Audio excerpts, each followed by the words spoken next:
A primary school teacher accused of stabbing her boyfriend and burying him in their garden wrote a journal entry saying moving a body is much more difficult than it looks on TV, according to court record. Year 6 teacher Fiona Beale, 50, admits killing her 42-year-old boyfriend Nicholas Billingham, whose partly mummified remains were discovered 4.5 months after he was last seen. Beale pleaded guilty to the lesser offence of manslaughter by reason of loss of control, but denies that she murdered Mr. Billingham in 2021. Opening the case, prosecutor Hugh Davies KC said, "There is no dispute that she killed Nick Billingham, concealed his body where it was found and acted alone throughout. There is no dispute that she intended to kill him. She has accepted that she is guilty of the lesser offence of manslaughter. She has pleaded guilty to that offence. She does not accept she is guilty of murder." She was arrested in March 2022 after police discovered Mr. Billingham's body concealed in a de facto coffin made of breeze block,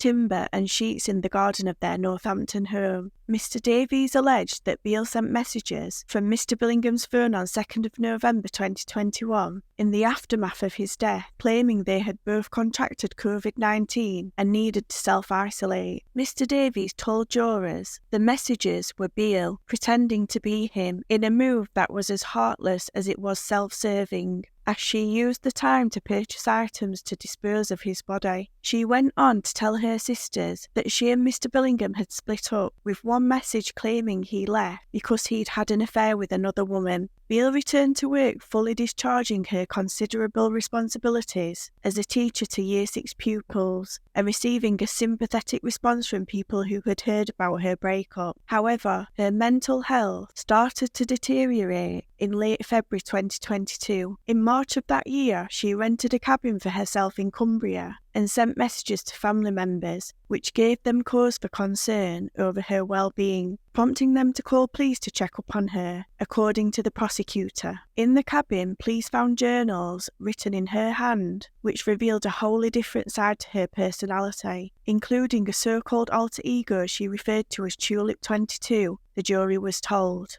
Mr. Davies said, "They certainly do contain some unambiguously clear declarations of what she had done. These parts were not just her truth, but the truth." What was this? The short answer is that she had planned to and had killed him in cold blood. She had purchased a forged-handled utility knife in the days before. She had a chisel and cable ties. Promising Essex after a bath, she stabbed him in the neck when he was wearing a sleep mask and was probably cable tied on their bed. He added that she introduces her insight into her own split personality and an alter ego, i.e. her second self she calls Tulip 22, who is capable of wholly different and darker conduct than her public persona of a committed teacher. Jurors heard journal entries, one of which said, "Still my actions haunt me.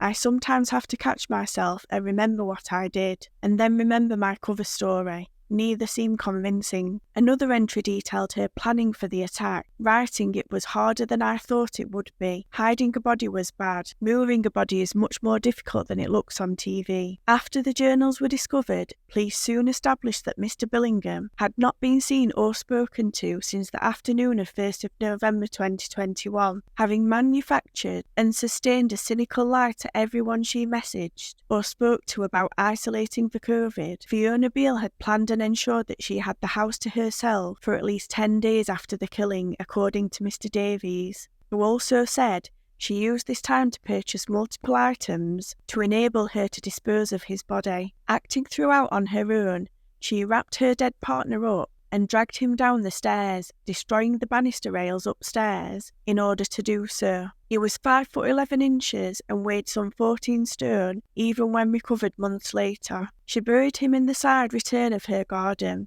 The trial continues following a previous jury being discharged for legal reasons at a court in Northampton last June.